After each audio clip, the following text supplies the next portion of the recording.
Every morning at Gate 19, Naomi Ellis blended into the terminal crowd. She wasn't invisible, not really just overlooked in the way service workers often were. She wore the same khaki apron with her name tag clipped to one side, her dark brown skin glowing faintly under the fluorescent airport lights. Her braids were pulled back into a tight bun, neat, efficient. And like the steaming espresso machine beside her, Naomi ran on quiet, disciplined motion. Until the wrong cup of coffee, one drop too many, turned her into a spectacle. The day had begun no differently than the hundreds before it. Autumn had arrived in Atlanta, crisp and dry, with winds that made jackets feel thinner than advertised. At Peachtree Coffee Compter, located right beside Gate 19 of Hartsfield-Jackson International Airport, the morning rush had already begun. Naomi prepped the counter, wiped away syrup drips, restocked napkins, checked the grinders. She didn't need to look up to know the line had started forming. She could smell the impatience in the air, perfumed, cologned, tired. "Grande black. No talking," said a white man in his 40s, Bluetooth still clipped to his ear. He didn't look at her. He never had. Naomi nodded, made the coffee without a word, and passed it to him. He took it without thanks. Janice Whitlow, her manager, arrived at exactly 6:43 a.m. The sound of her heels, sharp, deliberate, announced her before her voice did. Janice was tall, pale, somewhere in her 50s, and wore lipstick that always looked slightly too red for morning light. She stood behind Naomi at the register and sniffed the air like something offended her. "You missed a spot," Janice said flatly, pointing to a barely there caramel smear near the register. Naomi bent, wiped, straightened. "And your posture," Janice added. "Slouching again. People already think we hire lazy." The word lazy wasn't about posture. Naomi knew that. It wasn't about coffee either. It was about what it always was about. Her skin, her voice, her presence. Her being a young black woman in a uniform at an airport where smiling too little meant you were rude, and smiling too much meant you were up to something. Across the concourse, Brittany Hale was working her usual morning flirt. She was white blonde, younger, and wore lip gloss like it was armor. She leaned against the back counter, pretending to check stock while winking at a security guard. Naomi watched her barely touch the register, still managing to get complimented by Janice an hour earlier for great team spirit. Brittany always got the first break. Naomi always stayed late. Once Naomi overheard Brittany say to another coworker, "People like Naomi are made for this kind of job. Background players, quiet, reliable." Naomi had heard every word, but she said nothing. She always said nothing. That day, a little after 7, the rhythm broke. A woman appeared at the counter, her face streaked with tears, hands shaking. She wore a soft white hijab and gripped a boarding pass like it was a lifeline. "My husband. Baggage. Someone take," she said in thick, urgent English. "Arabic. Please." The receptionist at the gate glanced at her, then away. A security officer shrugged. No one moved. Naomi did.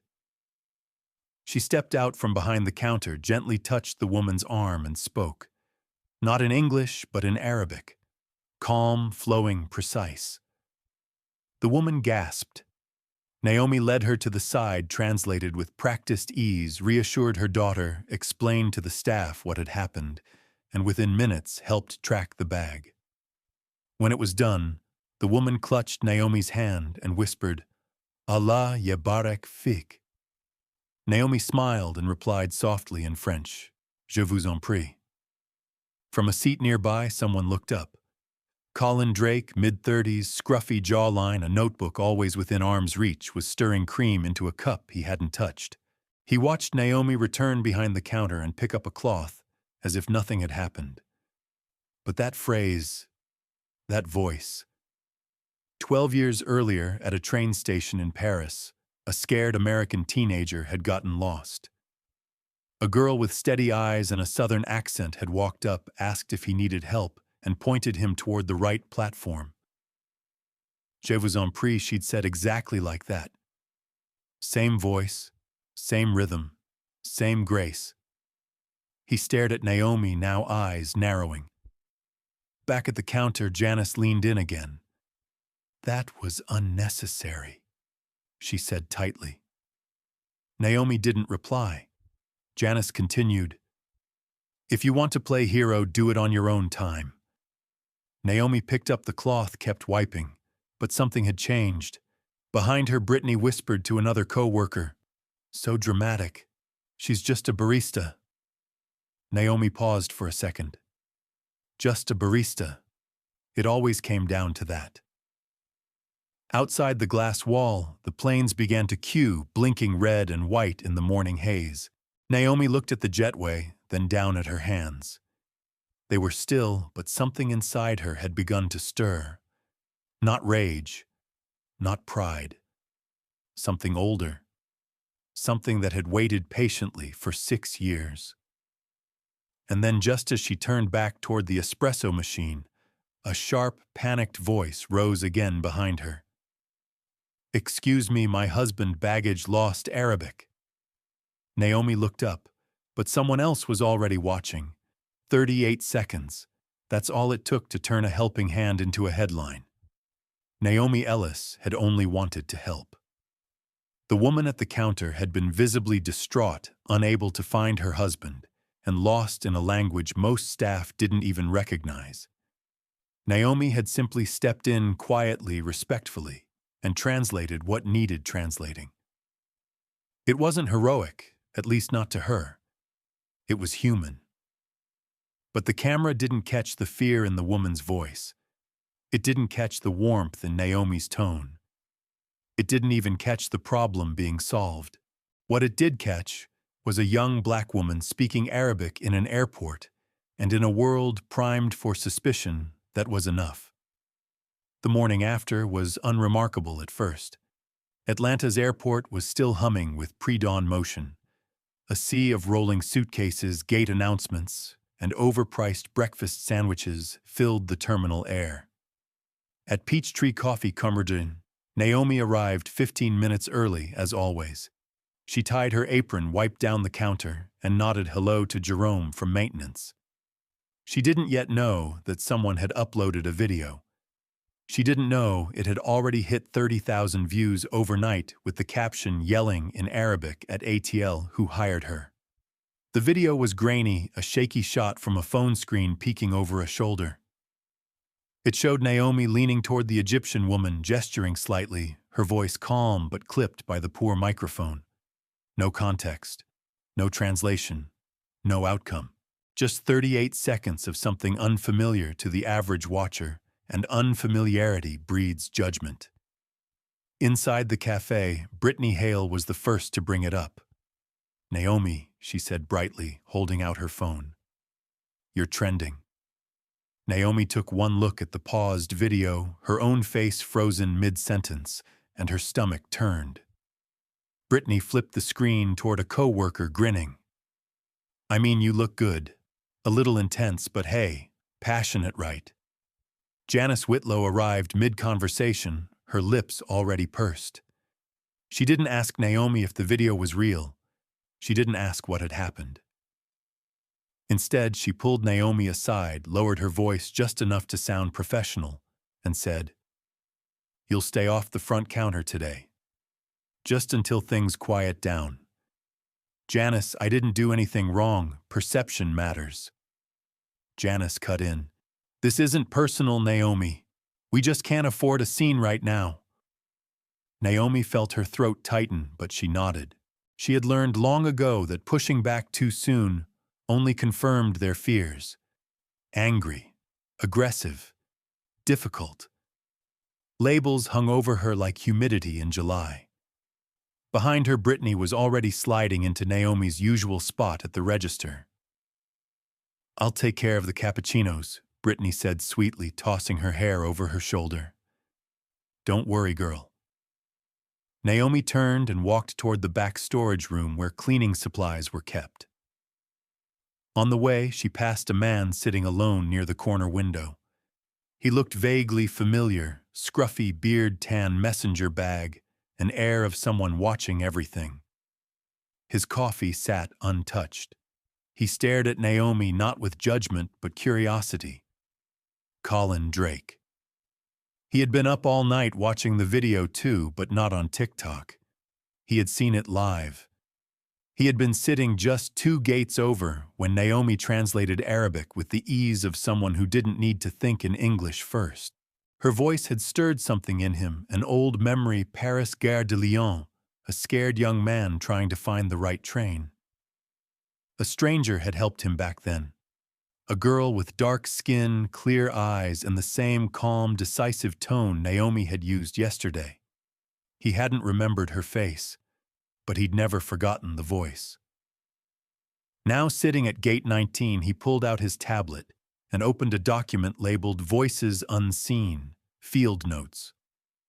Under a section titled Airport Workers, he typed 3 words, "She speaks truth." Meanwhile, Naomi busied herself with janitorial duty, wiping handrails and stacking boxes she wasn't meant to lift alone. Her uniform, once just fabric, now felt like a shell. As she passed by Gate 21, she overheard 2 flight attendants talking. "Did you hear about the barista yelling in Arabic? They said she got aggressive. That's why I don't do terminal coffee. Too much drama." Naomi didn't stop walking. She didn't flinch. But her grip on the cart tightened. Later that afternoon in the back room, she opened the small filing drawer labeled Transfers. Her name was in it 12 times. 12 requests to shift to customer service, to international support, to anything that used her degree. None approved. Some marked with not suitable. One had a red pen note, overqualified. Attitude risk. Naomi sat down on a low metal stool surrounded by cartons of sugar syrup and expired snack boxes. She reached into her bag and pulled out her phone. A new email had arrived. Subject: Gare de Lyon, 2013 message. "Are you Naomi Ellis from Paris? I've been looking for you." Colin Drake. Her hands trembled just slightly. She didn't respond. Not yet. She stared at her reflection in the mop bucket. Then at the note in red ink. Too strong for service. That's what they had decided. That's what the system whispered about people like her. Not good enough to lead. Too good to keep quiet. She stood up, smoothed her apron, and walked back out into the concourse. The noise of the airport hadn't changed, but Naomi had. Colin watched her walk by again, scribbled one last note on his pad, and smiled faintly.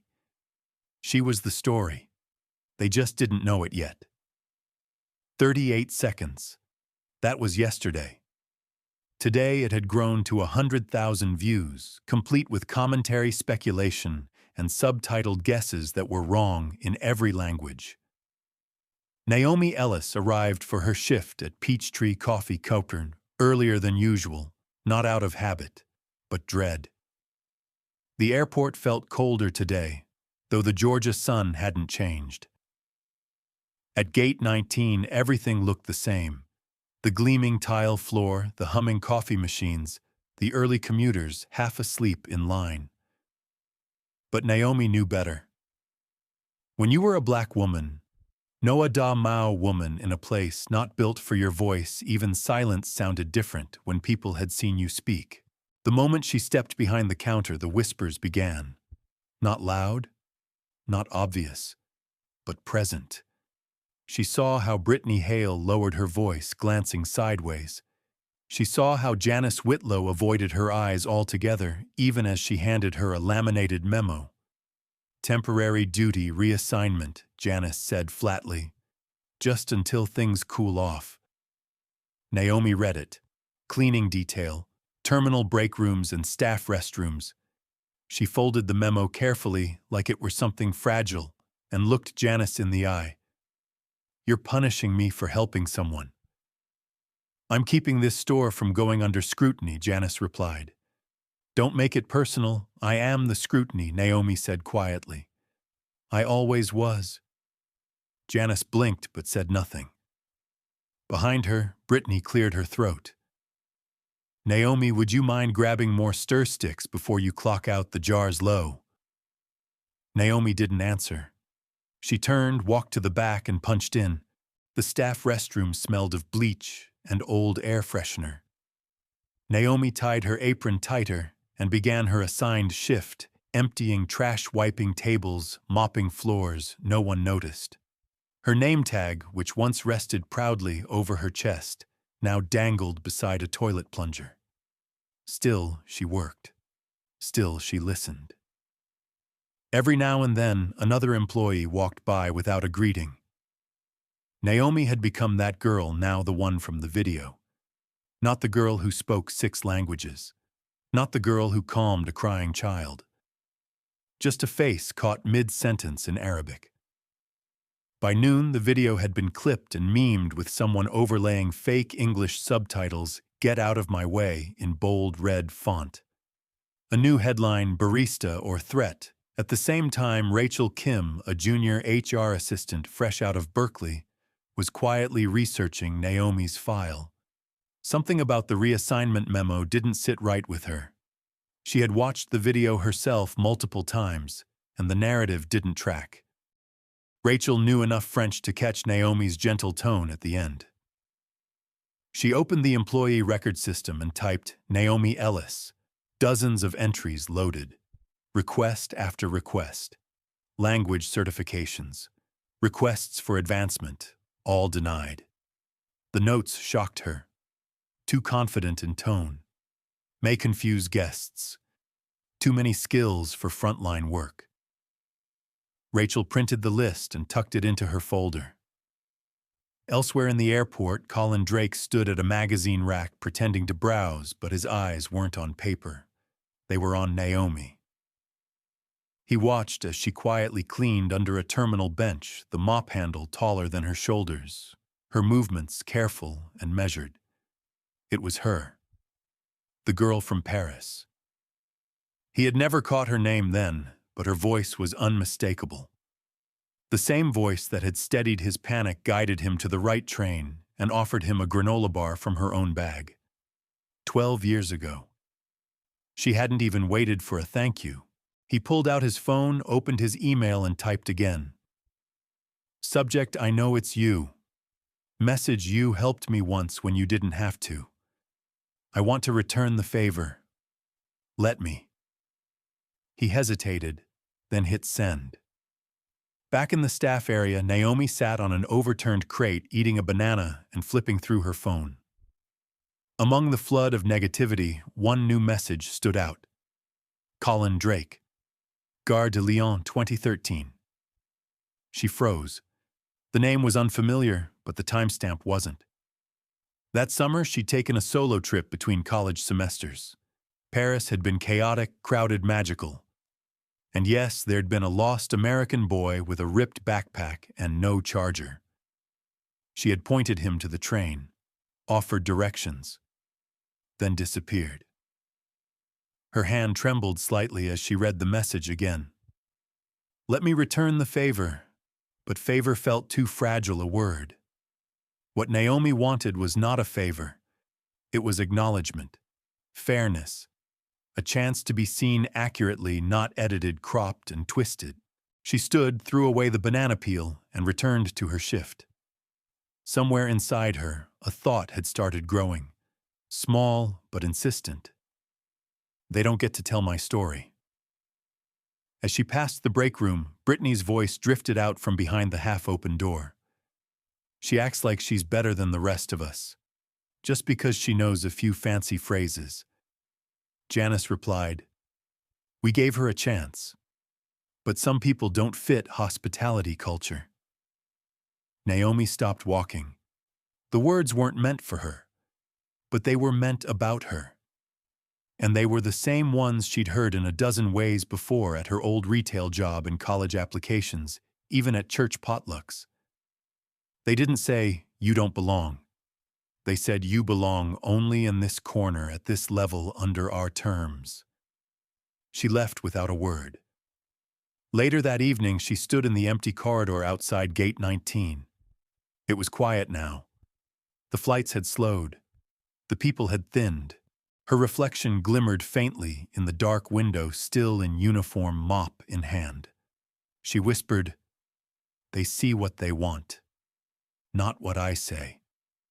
The airport buzzed on, uncaring, but not everyone had stopped listening. Inside the HR office, Rachel underlined the note again, "Too strong for service." Then she circled it hard. Tomorrow she would speak up. And in a suite 2 floors above, Colin Drake uploaded Naomi's name into a draft press release under one bolded heading, "Cultural Consultant." Voices unseen. She was told to clean quietly. Instead, she became the only voice that mattered. The email sat unread in Naomi Ellis's inbox for almost 4 hours. It came with a subject line that looked like spam Gare de Lyon 2013 from someone you helped. But the name Colin Drake. It echoed louder than anything she'd heard all day. Naomi had reread it twice during her break, unsure if she was ready to believe in kindness from strangers anymore, especially from strangers who didn't look like her. She tucked the phone back into her locker and returned to scrubbing the staff lounge floor, the scent of lemon disinfectant stinging her nose. Outside, Atlanta's rain came down in a steady hush, streaking the tall glass windows of Hartsfield-Jackson Airport, like tears the building didn't know how to hold in. The terminal buzzed as usual, but inside Naomi something had shifted, some invisible hinge between resignation and decision. She finally opened the message at 3:27 p.m. "You helped me when I was a scared kid in Paris. You didn't ask for anything. Just pointed me to the train and gave me your last granola bar. I never forgot your voice. I saw you yesterday. I recognize the same calm. I'm making a documentary, Voices Unseen. I want you to help tell it. Not just as a consultant, as a story we build around you. You deserve the mic this time." Colin. Naomi stared at the screen. She felt something warm push against the cold that had wrapped itself around her for days. But still doubt whispered. What if it was a trap, another moment to tokenize her, to use her as a footnote in someone else's story? She typed a reply. Deleted it. Typed again. "I remember. You had no charger and a torn backpack." She hit send before she could stop herself. He was waiting nearby. 15 minutes later, Colin appeared just outside the terminal Starbucks. He wore a gray jacket, damp at the shoulders, and carried no camera crew, just a folder, a plain manila one. Naomi was on a late break, still in uniform, sleeves rolled up from restocking syrup bottles. She looked at him warily, but didn't flinch. "I thought you'd be taller," she said, deadpan. He smiled. "I thought you'd still be in Paris." They sat at a corner table by the window. Naomi kept her arms crossed. She didn't owe him anything. Not trust, not time. But Colin didn't launch into a pitch. He opened the folder, slid it across the table. Inside, production notes, storyboards, letters of support from cultural institutions, a consulting agreement with her name typed clean at the top. "You want me to be a prop?" she asked. "No," he said quietly. "I want you to be the one behind the camera, guiding how we talk about invisibility, language, race, access, the stuff that gets overlooked when no one asks the barista what she knows." Naomi stared at the folder. "I don't even know if I want to be visible anymore," she said. "They already labeled me a problem." "What good is one film?" Colin leaned forward. "This isn't charity. It's because I saw what they missed. And I want the world to see it too." Behind them, a kid spilled a smoothie on the tile. A flight to Portland began boarding. Over the intercom, someone announced gate changes in Spanish, French, and Korean, each sentence clumsy, flat, almost robotic. Naomi closed the folder. Her fingers paused on her name. "If I say yes," she said softly, "we do it my way, your way," Colin confirmed. The next morning, the HR office received a formal request from Naomi Ellis to temporarily withdraw from frontline duties to pursue a cultural consulting partnership. Attached a letter of intent, a project summary, and Rachel Kim's sealed report titled Systemic Bias in Language-Based Job Rejections at ATL. Inside the report, Rachel had documented over 30 candidates, many multilingual, many of color, who were rejected with coded phrases. Not a cultural fit, lack of front-facing Polish accent difficult to understand. She concluded with a short paragraph. Perhaps the problem is not the accent. Perhaps the problem is who gets to define clarity. Rachel submitted it under both her name and Naomi's. Elsewhere in the terminal, Janice Whitlow watched a video of Naomi speaking calmly in Arabic, then French, then Swahili. A quiet performance, a simple recording, but now with subtitles added, accurate ones. Colin had uploaded a short clip with Naomi's approval to a press contact. The caption, "This is who they told to stay in the back." It began to circulate. Janice clicked away. Back in the staff hallway, Naomi changed into a fresh uniform, but for the first time in a long time, she didn't feel like she was putting on armor. She tucked the folder into her tote, along with a worn, spiral notebook filled with translations, annotations, and quiet thoughts she'd never dared say aloud. She walked past Gate 19, and people looked up. Some looked confused. Some looked like they wanted to ask something, but didn't. But for the first time, no one looked through her. Later that day, Colin received her message reply, "I want to speak. But I don't want to be the only one. Let's build something that opens more doors than it closes." He smiled. Naomi Ellis stood again before the same terminal that once swallowed her into the noise. But now she carried her voice like a tool, not a burden. She wasn't here to clean around the silence anymore. She was here to break it. Gate 19 had never known silence. It was built for motion boarding calls, suitcase wheels, the churn of espresso machines, 100 voices speaking over each other in languages the walls couldn't hold. But today, as Naomi Ellis stepped onto the conference stage just beyond that gate, the air went still. Not just quiet, still. The airport had repurposed the concourse event hall for Community Culture Week, a carefully branded celebration full of laminated signs and lukewarm promises. Janice Whitlow stood near the back, arms folded, lips tight, unsure why she'd even agreed to attend. Next to her, Brittany Hale scrolled her phone, half listening. They hadn't expected Naomi to be on the program. They certainly hadn't expected her to be the featured speaker. Colin Drake had arranged it. Or rather, he'd insisted after producing a short film teaser featuring Naomi's multilingual translation clip, a newly recorded voiceover, and still shots of her quietly working in 6 languages.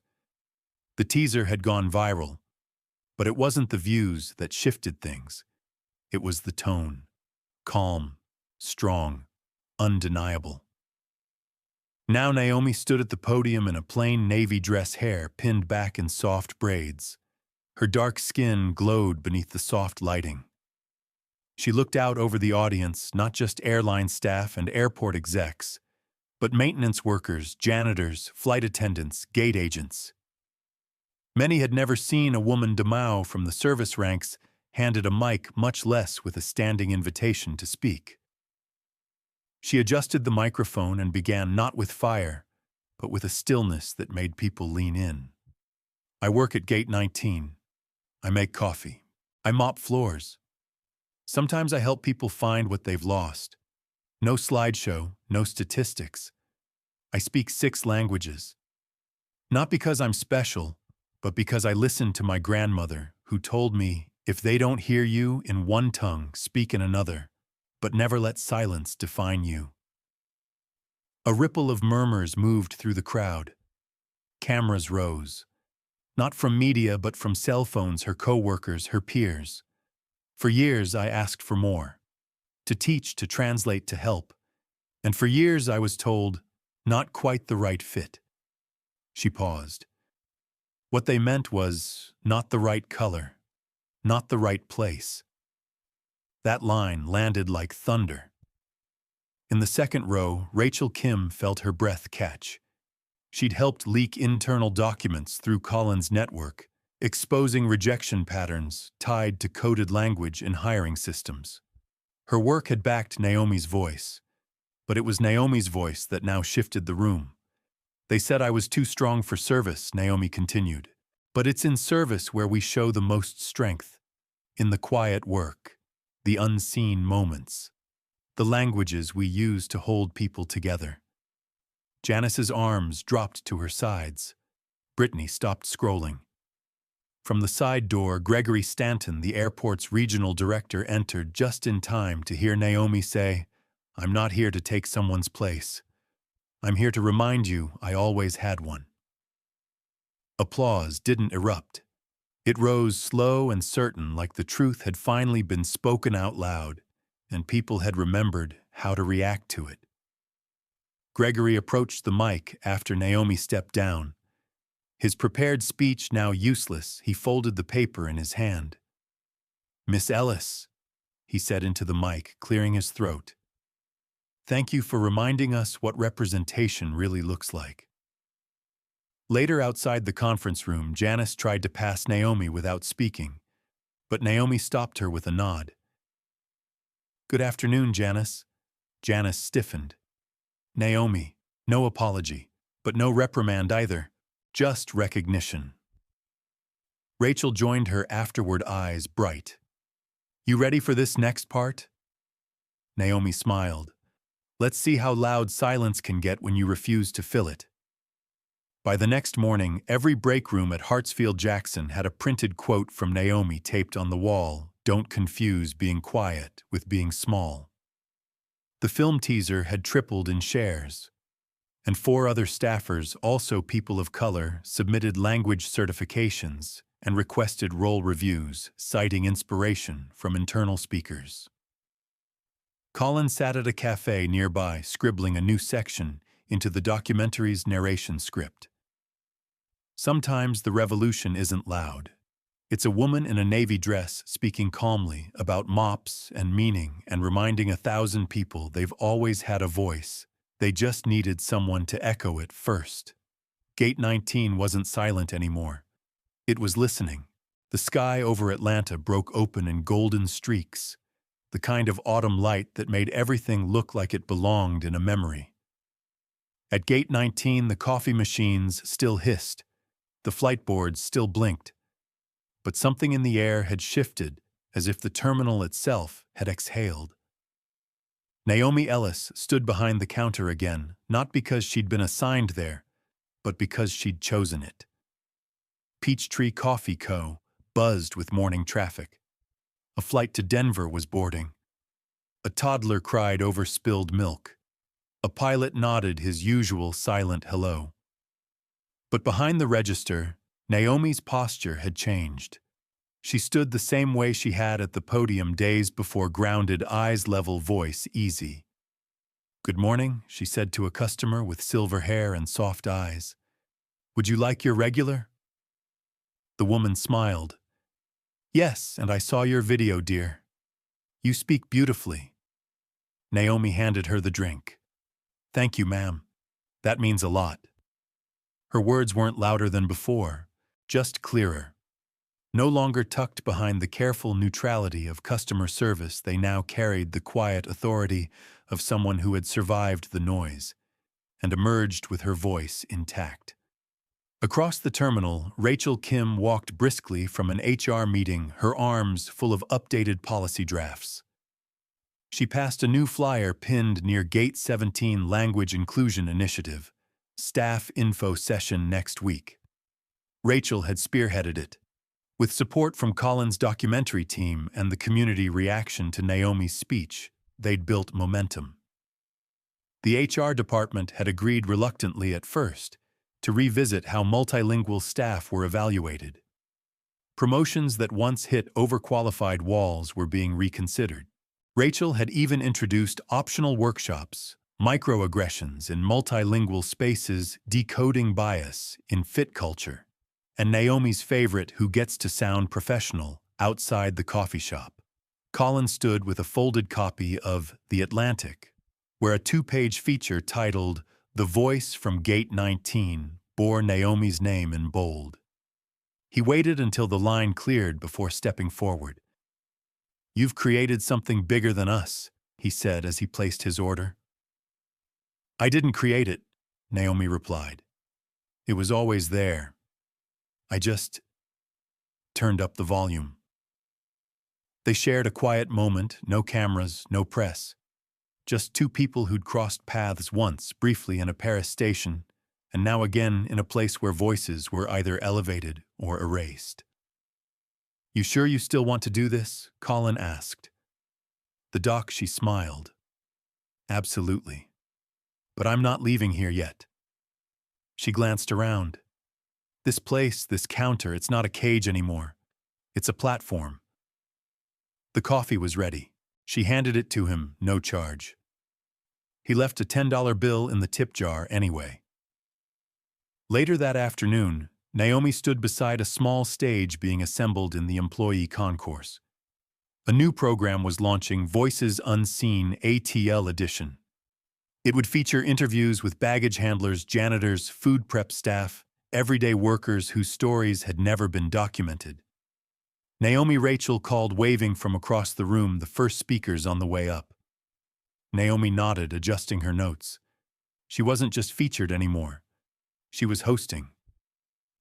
As the session began, she stepped to the mic, no script, just heart. "We were told to speak clearly," she began, but only in the language they wanted. "We were told to smile, but never too much. We were told to be visible enough, to serve invisible enough, to disappear." She looked out at the crowd, diverse, alert, present.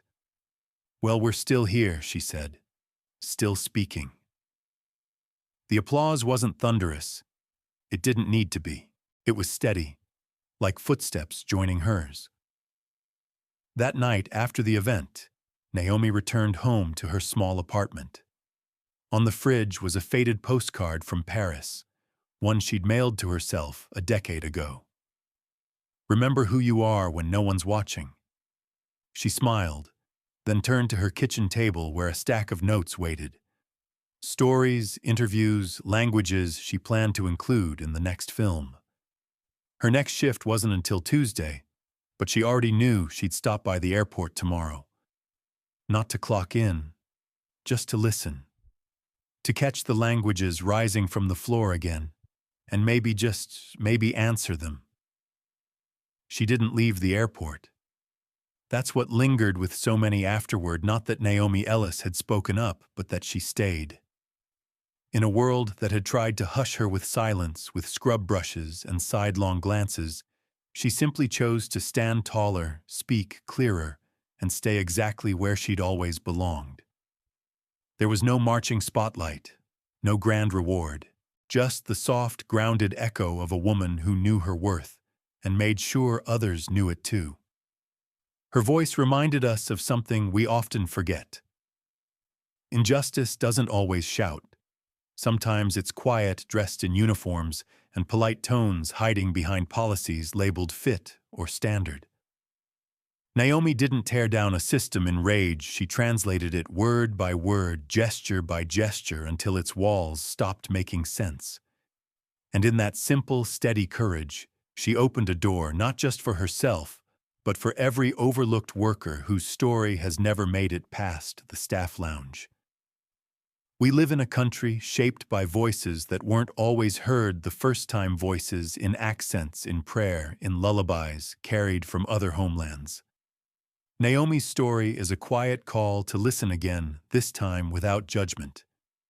Because sometimes the person who hands you your morning coffee speaks 6 languages and just might be the voice that reminds a room full of strangers how deeply dignity matters. Like a light left on in a long hallway, her kindness wasn't loud, but it lit the way forward. So take a moment wherever you are, maybe in an airport terminal, a neighborhood diner, or your own backyard, and look again. Listen a little deeper. You might find the fiercest strength is standing right beside you, apron on voice, steady, still here, still speaking. If this story touched something in you, perhaps let it echo a little farther. Share it with someone whose voice deserves to be heard. Because the quietest truths are often the ones that change everything.